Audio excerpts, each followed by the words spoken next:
தெரிவித்திருக்கின்ற உயர்கல்வித்துறையின் அமைச்சர் மாண்பிற்கும் பேரன்பிற்கும் உரிய பண்பாளர் மாண்புமிகு திரு முனைவர் கோவை செல்வியன் அவர்களே, நிகழ்ச்சிக்கு வருகை தந்து சிறப்பித்திருக்கிற அனைவரையும் வரவேற்று சிறப்பித்திருக்கிற ஒருங்கிணைப்பாளர் இணை பேராசிரியர் தாவரவியல் துறை மதிப்பிற்குரிய முனைவர் பேரின்பம் அவர்களே, எனக்கு பின்னால் விழா நோக்க உரையாற்றவிருக்கிற தமிழ்நாடு அறிவியல் தொழில்நுட்ப மாநில மன்றத்தின் உறுப்பினர் செயலர் மதிப்பிற்குரிய பேராசிரியர் முனைவர் வின்சென்ட் அவர்களே, நிகழ்ச்சிக்கு தலைமை பொறுப்பேற்று சிறப்பித்துக் கொண்டிருக்கின்ற இந்த கல்லூரியின் முதல்வர் மதிப்பிற்குரிய முனைவர் ஜோதி வெங்கடேஸ்வரன் அவர்களே, நிகழ்ச்சியின் இறுதியாக நன்றி உரையாற்றவிருக்கின்ற மதிப்பிற்குரிய முனைவர் பிரபாகரன் அவர்களே, பல்வேறு அமர்வுகளின் மூலம் கருத்துரையாற்ற இருக்கிற மதிப்பிற்குரிய ரத்தன ராஜசிங்கம் அவர்களே, மரியாதைக்குரிய சுரேஷ் பாலாஜி அவர்களே, வருகை தந்து சிறப்பித்திருக்கிற மதிப்பிற்குரிய முனைவர் பழனி அவர்களே, மதிப்பிற்குரிய கிரி வாசன் அவர்களே, பேராசிரியர் பெருமக்களே, மாணவ மாணவியர்களே, பத்திரிகை மற்றும் ஊடகவியலாளர்களே, அத்தனை பேருக்கும் முதலில் என்னுடைய நன்றியையும் வணக்கத்தையும் தெரிவித்துக் கொள்கிறேன். இந்த சிறப்பு மிகுந்த நிகழ்ச்சியில் முழு நேரமும் இருக்க வேண்டும் என்கின்ற ஆசை இருந்தாலும் இதை தொடர்ந்து பெரியார் திடலில் பெருமதிப்பிற்குரிய பெருங்கவிஞர் மாமு சேதுராமன் அவர்களின் 90வது அகவை காணுகிற அவருக்கு பிறந்தநாள் விழா நிகழ்ச்சி, அதில் கலந்து கொள்ள வேண்டும். அதை முடித்து சிறந்த சமூக ஆர்வலர்களுக்கு பரிசு தருகிற விருது தருகிற ஒரு நிகழ்ச்சி அலர்ட் என்கின்ற ஒரு தொண்டு நிறுவனத்தின் சார்பில் நடத்தப்படவிருக்கிறது. அதில் 12 மணிக்கு கலந்து கொள்ள வேண்டும் என்கின்ற வகையில் தொடர் நிகழ்வுகள் இருப்பதால் இந்த நிகழ்ச்சியில் இருந்து உங்களிடம் விரைந்து விடைபெறுவதற்கு என்னை பொறுத்தள்ள வேண்டும் என்று கேட்டுக் கொள்கிறேன். இந்த சிறப்பான நிகழ்ச்சிக்கு என்னையும் அழைத்து சிறப்பித்திருக்கிற இந்த துறையைச் சேர்ந்த பேராசிரியர்களுக்கும் துறை அலுவலர்களுக்கும் மாணவ மாணவர்களுக்கும் என்னுடைய நன்றியினை தெரிவித்துக் கொள்கின்றேன். இந்த பயிற்சி என்பது சுருள்பாசி சாகுபடி, அதை செய்வதனால் ஏற்படுகிற பணப்பயன்கள், இதை உற்பத்தி செய்வதனால் ஏற்படுகிற பொருளாதார வளர்ச்சி, சுருள்பாசி உற்பத்திக்கு எப்படி செய்ய வேண்டும் என்பதை அதற்கான அடிப்படை தேவைகளை அறிந்து கொள்ளும் வகையில் சுருள்பாசி மதிப்பு கூட்டப்பட்ட பொருட்கள் என்கின்ற தலைப்பிலும் கூட இங்கே உரை நிகழ்த்தப்படவிருக்கிறது. சுருள்பாசி எந்தெந்த வகையில் நமக்கு பயனுள்ள இருக்கிறது என்கின்ற பல்வேறு செய்திகளையும், இது இந்த தொழிலை நாம் தொடங்கும் போது எந்த மாதிரியான உதவி திட்டங்கள் வங்கிகளின் சார்பில் அரசின் சார்பில் நமக்கு எத்தகைய உதவிகள் கிடைக்கப்பட்டிருக்கிறது என்கின்ற பல்வேறு தகவல்களையும் ஒருங்கிணைத்து ஒரு மிக சிறந்த பயிற்சி முகாமாக இது இப்போது நடைபெற்றுக் கொண்டிருக்கிறது. நாம் கூட நம்முடைய பெருமதிப்பிற்குரிய பேராசிரியர் பேரின்பம் அவர்கள் என்னிடத்தில் இதற்கான அழைப்பதனை தந்தபோது சுருள்பாசிக்கு இந்த அளவுக்கான ஒரு அறிவியல் பூர்வமான அதில் சிறப்புகள் இருக்கிறதா என்பதை கேட்டு வியந்தேன். சுருள்பாசி குறைந்தது ஒரு 2 மில்லிகிராம் என்று சொன்னார்கள். 2 மில்லிகிராம் எடுத்துக்கொண்டால் உடலுக்கு எந்த அளவுக்கான நல்லது என்பதை எல்லாம் அவர் விளக்கினார். எனவே இது பொருளாதார முன்னேற்றம் என்பதையும் கடந்து மனிதனின் வளர்ச்சிக்கு பெரிய அளவில் உதவியாக இருக்கக்கூடிய ஒன்று என்பதால் நந்தனம் கலைக்கல்லூரியிலிருந்து தொடங்குகிறோம் என்று சொன்னார். நந்தனம் கலைக்கல்லூரியை பொறுத்தவரை இன்றைக்கு தமிழ்நாட்டில் மாண்புமிகு உயர்கல்வித்துறையின் அமைச்சர் அவர்கள் வந்திருக்கிறார்கள். தமிழகத்தை பொறுத்தவரை மாண்புமிகு தமிழ்நாட்டின் முதலமைச்சர் இந்த ஆண்டு கடந்த 3 ஆண்டுகளாகவே தமிழ்நாட்டில் செயல்படுத்தப்பட்டுக் கொண்டிருக்கிற திட்டங்கள், குறிப்பாக புதுமை பெண் என்கின்ற திட்டமும் தமிழ் புதல்வன் என்கின்ற திட்டமும், புதுமை பெண் என்கின்ற திட்டம் அரசு பள்ளிகளில் 6 முதல் 12ஆம் வகுப்பு வரை படித்த மாணவிகளுக்கு மாதந்தோறும் 1000 ரூபாய் தருகிற ஒரு அற்புதமான திட்டத்தை மாண்புமிகு தமிழ்நாட்டின் முதலமைச்சர்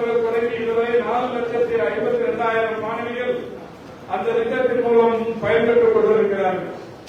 அதேபோல் மாணவிகள் மட்டுமே பயன்பெற்றுக் கொண்டு வந்த அந்த திட்டத்தை மாணவர்களும் பயன்பெறுகிற வகையிலான மாற்றத்தை தந்திட வேண்டும் என்று முதல்வரிடத்தில் பெற்றோர் பெருமக்கள் வைத்த கோரிக்கையை ஏற்று மாண்புமிகு தமிழ்நாட்டின் முதலமைச்சர்கள் அந்த திட்டத்திற்கு தமிழ் புதல்வன் என்கிற திட்டம் பெயரிட்டு 360 கோடி ரூபாய் நிதி ஆதாரத்தையும் தந்து 3,28,000 மாணவர்கள் பயன்பெறுகிற வகையில் மாணவர்களும் அரசு பள்ளிகளில் 6 முதல் 12 வரை படித்தார் அவர்களுக்கு மாதந்தோறும் 1000 என்கின்ற வகையில் அந்த திட்டத்தை மாற்றி அமைத்து இன்றைக்கு தமிழ் புதல்வன் என்கின்ற வகையில் அந்த திட்டத்திற்கும் பெயர் வைத்து இப்போது 3,28,000 மாணவர்கள் கடந்த ஓராண்டாக பயன்பட்டு வருகிறார்கள். கடந்த 3 ஆண்டுகளாக 4,52,000 மாணவிகளும் கடந்த ஓராண்டாக 3,28,000 மாணவர்களும் இன்றைக்கு மாதந்தோறும் 1000 ரூபாய் பெறுகிற புதுமை பெண் தமிழ் புதல்வன் ஆகிய திட்டங்களின் வாயிலாக பயன்பெற்றுக் கொண்டிருக்கிறார்கள்.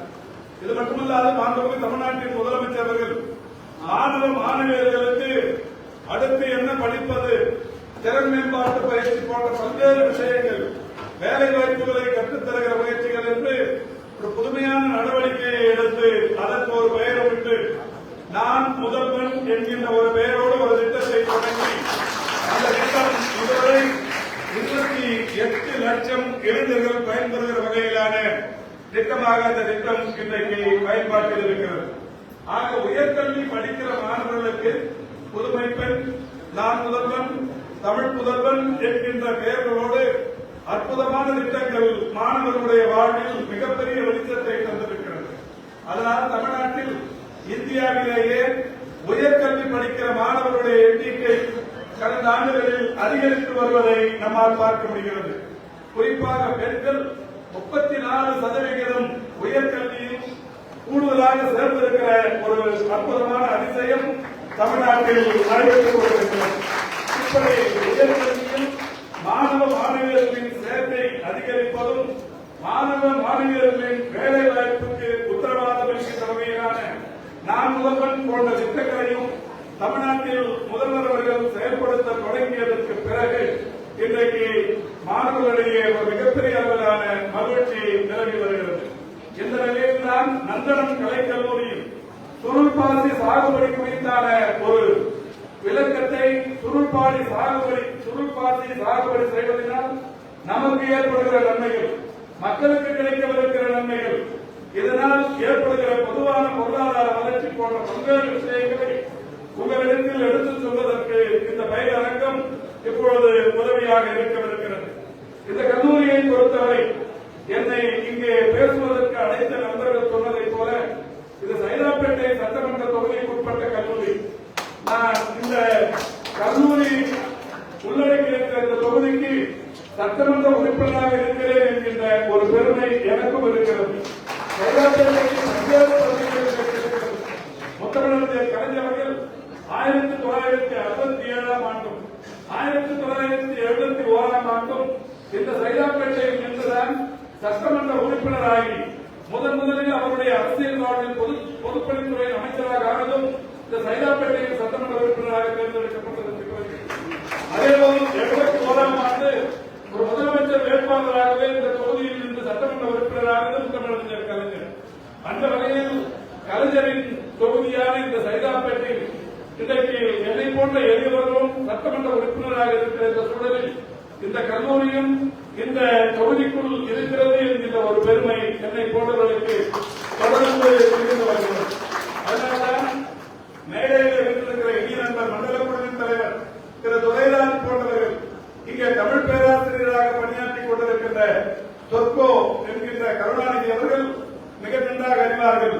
நான் சென்னை மாநகரின் வணக்கத்திற்குரிய மேயராக இருந்தபோது இந்த கல்லூரிக்கு அப்போதைய முதல்வர் அவர்களும் நம்முடைய கருணா அவர்களும் என்னிடத்தில் வைத்த கோரிக்கை, இந்த கல்லூரிக்கு நீங்கள் கணினிகளை வாங்கி தர வேண்டும் என்று சொன்னார்கள். துறை ரீதியில் அதை பெற்றுத் தருவதற்குரிய விதிமுறைகள் அப்போது இல்லை. மாநகராட்சியின் சார்பில் அதை கொள்முதல் செய்வதற்குரிய விதிமுறைகள் அப்போது இல்லை என்றாலும் நான் நண்பர்களின் வாயிலாக ஒரு 30 கணினிகளை இந்த நந்தனம் கலைக்கல்லூரிக்கு பெற்றுத் தந்து ஒரு கணினி வகுப்புக்கு அன்றைக்கு உறுதுணையாக இருந்தேன். அதோடு மட்டுமல்ல,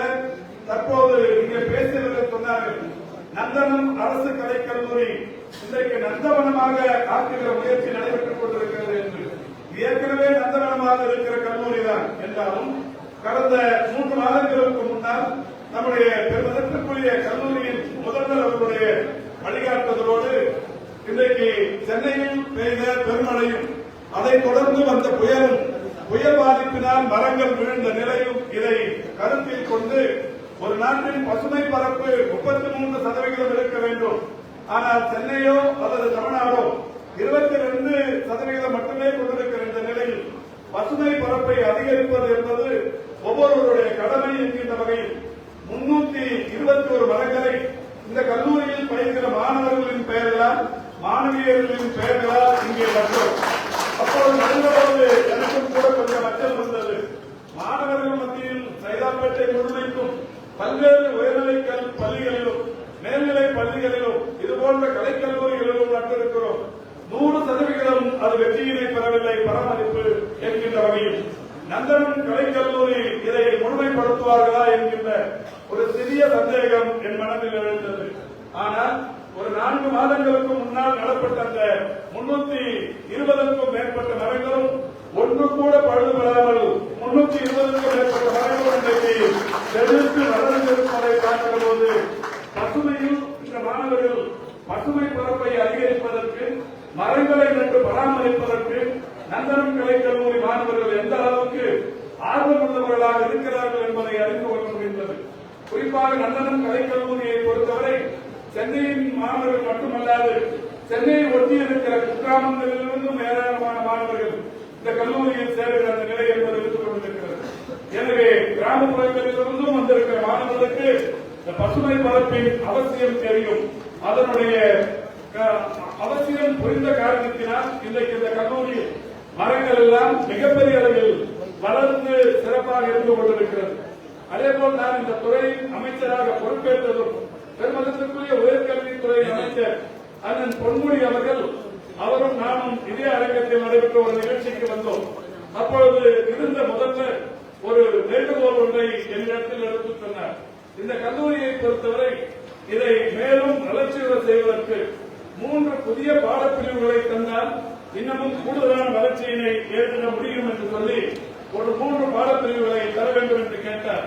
accounts and finance, public administration, statistics என்கின்ற 3 பாடப்பிரிவுகளை கூடுதலாக உருவாக்கினால் இந்த கல்லூரி வளர்ச்சிக்கு பெரிய அளவில் உறுதுணையாக இருக்கும் என்று கேட்டார்.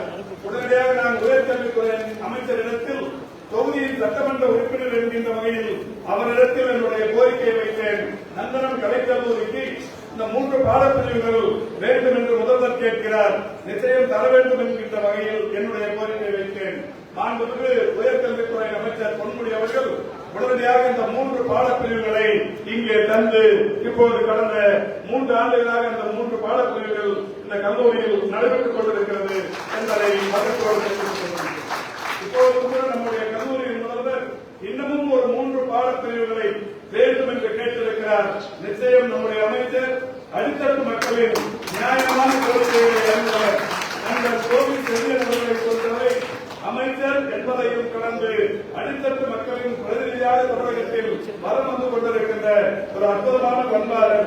நிச்சயம் நந்தனம் கலைக்கல்லூரி மாணவர்களின் கோரிக்கையை 100% நிறைவேற்றி தருவார் என்கின்ற வகையில் உத்தரவாதத்தை அவர் சார்ந்து நான் கடமைப்பட்டிருக்கிறேன்.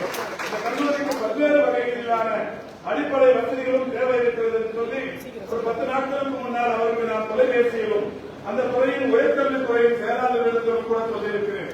இங்கே பேவர் பிளாக் என்று சொல்லப்படுகிற சாலை அமைக்கும் பணிகள் நிறைய இடத்தில் மண் தரையாக இருந்து கொண்டிருக்கிறது. அவற்றை பேவர் பிளாக் கொண்டு தரை அமைக்கும் பணி ஒன்று வேண்டும் என்றும், இன்னொரு நுழைவாயில் பக்கத்திலே பயர் ஸ்டேஷனுக்கு பக்கத்தில் ஒரு நுழைவாயில் இருக்கிறது, அதையும் புனரமைத்து தர வேண்டும் என்றும், பழங்காலத்த கட்டிடங்கள் ஒரு 50 ஆண்டு காலத்தை கடந்த கட்டிடங்கள் ஒரு 4-5 கட்டிடங்கள் இருக்கிறது. அந்த கட்டிடங்களுக்கு மாற்றாக புதிய கட்டிடங்களை வரும் நிதியாண்டில் மாண்புமிகு உயர்கல்வித்துறை அமைச்சர் அவர்கள் இந்த கல்லூரிக்கு புதிய கட்டிடங்களை கட்டித்தருவதற்குரிய நடவடிக்கைகளை எடுக்க வேண்டும் என்றும் இப்பொழுது அவர்களுக்கு நான் கோரிக்கை வைத்திருக்கிறேன். அது மட்டுமல்ல, மாண்புமிகு தமிழ்நாட்டின் முதலமைச்சர் அவர்கள் இந்த கல்லூரிக்கு தான் அக்கம்பக்கத்திலிருந்து அரக்கோணமாக இருந்தாலும் திருவண்ணாமலையாக இருந்தாலும் கடலூர் வண்டவாசி போன்ற பல்வேறு பகுதிகளில் இருந்தும் கூட ஏராளமான மாணவர்கள் அடித்தட்டு வர்க்கத்தைச் சேர்ந்த மாணவர்கள் இந்த கல்லூரியில் சேர்கிறார்கள். அவர்கள் தங்கி பயில்வதற்கு ஏற்கனவே சைதாப்பேட்டையில் இருக்கிற ஒரு விடுதி 1960களில் கட்டப்பட்ட MC ராஜா விடுதி சைதாப்பேட்டையில் இருக்கிறது. அந்த MC ராஜா விடுதியை பொறுத்தவரை ஒரு மிகப்பெரிய அளவில் பழமையான கட்டிடம். ஒரே அறையில் ஒரு 7-8 பேர் 4 பேர் தங்குவது என்பது கடினமான சூழல். எனவே அங்கே ஒரு புதிய கட்டிடம் வேண்டும் என்கின்ற கோரிக்கை இருந்தது. நான் தமிழ்நாட்டின் முதலமைச்சர்களிடத்தில் தொகுதியின் சட்டமன்ற உறுப்பினர் என்கின்ற வகையில் இந்த அரசு பொறுப்பேற்றதும் மாண்புமிகு முதல்வரிடத்தில் கோரிக்கை வைத்தேன். முதல்வர் அவர்கள் ஆதிதிராவிட நலத்துறை அமைச்சரிடத்தில் சொல்லி உடனடியாக சைதாப்பேட்டையில் அந்த MC ராஜா ஹாஸ்டல் விடுதியை புதிய விடுதியை கட்டித்தர வேண்டும் என்று உத்தரவிட்டார்கள். அந்த வகையில் இன்றைக்கு 40 கோடி ரூபாய் செலவில் 480 மாணவர்கள் தங்குகிற வகையில் மிகப்பெரிய 124 அறைகளை கொண்ட ஒரு அறைக்கு 4 மாணவர்கள், அவர்களுக்கு தேவையான மேசைகள், கபோர்ட்ஸ் தனியாக, கட்டில் வசதி போன்ற வசதிகளோடு, உணவருந்தும் கூடம், நூலகம் போன்ற பல்வேறு வசதிகளோடு 480க்கும் மேற்பட்ட மாணவர்கள் தங்குவதற்குரிய விடுதி தயாராகி கொண்டிருக்கிறது. மிக விரைவில் தமிழ்நாட்டின் முதலமைச்சர்கள் இந்த விடுதியை திறந்து வைக்கவிருக்கிறார்கள். அது திறந்து வைக்கப்படும் போது நிச்சயம் நந்தனம் கலைக்கல்லூரி மாணவர்கள் 100% அதன் மூலம் பயன்பெறுவார்கள் என்கின்ற அந்த மிக சிறந்த மகிழ்ச்சியான செய்திகளையும் தெரிவித்துக் கொள்கிறேன். இந்த கல்லூரி மாணவர்களை பொறுத்தவரை என்ன செய்தாலும் தகும். இந்த கல்லூரி மாணவர்களுக்கு என்ன சிறப்பு அடிப்படை வசதி வேண்டுமானாலும் அரசும் செய்யும். இந்த தொகுதியின் சட்டமன்ற உறுப்பினர் என்கின்ற வகையில் நானும் செய்ய காத்துக் கொண்டிருக்கிறேன். இங்கே இதற்கு முன்னால் இருந்த கல்லூரியின் முதல்வர் நான் ஒரு முறை ஒரு நிகழ்ச்சிக்கு வந்தபோது கோரிக்கை வைத்தார். இங்கே ஒரு அரங்கம் வேண்டும். இந்த அரங்கம் சிறிய அரங்கமாக இருக்கிறது. ஒரு 100-150 மாணவர்களை மட்டுமே கொண்டு வர ஒரு அரங்கம். இந்த அரங்கத்தில் ஒரு பெரிய நிகழ்ச்சி நடத்துவதானால் பட்டமளிப்பு போன்ற விழாக்களை நடத்துகிறதோ அல்லது பெரிய அளவிலான ஒரு ஆய்வரங்கங்களை நடத்துவதற்கோ பெரிய அரங்கம் ஒன்று இல்லாத நிலை இருக்கிறது. எனவே ஒரு அரங்கம் ஒன்று அமைத்து தர வேண்டும் என்று கேட்டார். சட்டமன்ற உறுப்பினரின் தொகுதி மேம்பாட்டு நிதி என்பது பெறுவதற்குரிய அமைச்சர் கோவி செழியன் அவர்களுக்கு தெரியும். ஆண்டுக்கு 3 கோடி ரூபாய் தருவார்கள். இந்த 3 கோடி ரூபாயை பொறுத்தவரை தொகுதியில் எங்கேயெல்லாம் சாலை அமைக்க வேண்டுமோ, எங்கேயெல்லாம் மழைநீர் வடிகால்வாய்கள் அமைக்க வேண்டுமோ, எங்கேயெல்லாம் பாதாள சாக்கடை அமைக்க வேண்டுமோ, எங்கே புதிய தெருவிளக்குகள் அமைக்க வேண்டுமோ, எங்கே புதிய பேருந்து நிறுத்தங்கள் அமைக்க வேண்டுமோ அதை பயன்படுத்துவதற்கு அங்கே அந்த நிதி ஒதுக்கீடு செய்யப்படும். அடிப்படை தேவைகளை நிறைவேற்றிக் கொள்வதற்குரிய அந்த நிதியை இந்த அரசு கலை கல்லூரியில் மிகவும் தேவைகளில் ஒன்றாக உங்களால் கருதப்படுகிற அரங்கத்திற்கு தர வேண்டும் என்று நினைத்து 2 கோடி ரூபாயை ஓராண்டு நிதியினை உடனடியாக ஒதுக்கீடு. அந்த 2 கோடி ரூபாய் அரங்கம் தயாராகிக் கொண்டிருந்தது. இன்னொரு பட்டமளிப்பு விழாவுக்கு என்னையும் உயர்கல்வித்துறை அமைச்சர் பொன்முடி அவர்களையும் அழைத்து முதலில் வேண்டும் என்று கேட்டது அரங்கம். அரங்கத்திற்கான 2 கோடி ரூபாய் தரப்பட்டிருந்தது. அரங்கம் கட்டும் பணிகள் நடைபெற்றுக் கொண்டிருந்தது. அப்பொழுதும் ஒரு கோரிக்கை வைத்தீர்கள். அந்த கோரிக்கை இந்த அரங்கு சாதாரண அரங்காக இருந்தால் நன்றாக இருக்காது, குளிர்சாதன வசதி செய்யப்பட்ட அரங்காக இருந்தால் இன்னமும் நன்றாக இருக்கும் கோரிக்கை வைத்திருக்கிறேன். நான் உடனடியாக அதே இடத்தில் குளிர்சாதன வசதி செய்வதற்கு இன்னமும் எவ்வளவு நிதி தேவை என்று கேட்டேன். 1,70,00,000 தேவை என்றார்கள். அந்த 2 கோடியோடு சேர்ந்து அடுத்த ஆண்டு சட்டமன்ற உறுப்பினர் தொகுதி மேம்பாட்டு நிதியிலிருந்து இன்னும் ஒரு 1,70,00,000 ரூபாயை குளிர்சாதன வசதிக்காக அன்றைக்கு ஒதுக்கீடு. இதோடு முடிந்தது சரி. 3,70,00,000 மதிப்பீட்டில் இந்த அரங்கம் நடைபெறவிருக்கிறது. ஒரு மிகப்பெரிய அளவில் மகிழ்ச்சி என்று கருதி கொண்டிருந்தேன். ஒரு மாதத்திற்கு முன்னால் நம்முடைய கல்லூரியின் முதல்வர் இந்த அரங்கு பணி வேகமாக நடைபெற்றுக் கொண்டிருக்கிறது, மிக விரைவில் தமிழ்நாட்டின் துணை முதலமைச்சர் மாண்புமிகு உதயநிதி அவர்கள் வந்து திறந்து வைக்கவிருக்கிறார்கள். எனவே அந்த அரங்கம் பணிகள் நடைபெறுவதை நீங்கள் பார்க்க வர வேண்டும் என்று சொன்னார். அவர் சொல்லுகிற போது எனக்கு அந்த செய்தியில் புரிய ஒரு ஏதோ சூழ்ச்சியோடு நம்மை அழைக்கிறாரோ என்று நான் கருதவில்லை. மண்டபத்தை பார்க்க வேண்டும் என்று அவசியம் கருதி அழைத்திருக்கிறார் என்று கருதினேன். இங்கே வந்து பார்த்ததற்கு பிறகுதான் அவருடைய சூழ்ச்சி தெரிந்தது, அவருடைய தந்திரம் தெரிந்தது. உள்ளே பார்த்துக் கொண்டிருந்த போதே முதல்வர் வைத்த கோரிக்கை கட்டிடம் கட்ட நிதி தந்தீர்கள் மகிழ்ச்சி, குளிர்சாதன வசதி செய்வதற்கு நிதி தந்தீர்கள் மகிழ்ச்சி, இருக்கைகள் அமைப்பதற்கும் நீங்களே நிதி தந்தால் மிக சிறப்பாக இருக்கும். காரணம் இருக்கைகள் இல்லாத அரங்கமாக இருந்தால் நாளை ஏதாவது நிகழ்ச்சி நடத்த தொடங்கினால் இருக்கைகளை வெளியிலிருந்து வாடகைக்கு எடுக்க வேண்டும் வரும். 50,000 1 லட்சம் என்று செலவு செய்து எங்கள் மாணவர்களுக்காக நடத்தப்படுகிற நிகழ்ச்சிக்கு இருக்கைகள் வெளியிலிருந்து வாங்கினால் வாடகை தருவதற்கு கஷ்டமாக இருக்கும், இருக்கைகள் அமைப்பதற்கும் நீங்களே நிதி தர வேண்டும் என்று கேட்டார். அப்போது புரிந்தது அவருடைய தந்திரம். உடனடியாக அந்த இடத்திலேயே பொதுப்பணித்துறை அதிகாரிகளுக்கு சொல்லி இருக்கைகள் அமைவதற்கு நம்ம எவ்வளவு வேண்டும் என்று கேட்டேன். 1 கோடி ரூபாய் என்றார்கள். 1 கோடி ரூபாய் இன்றைக்கு அதற்கு ஒதுக்கி இருக்கைகள் சிறந்த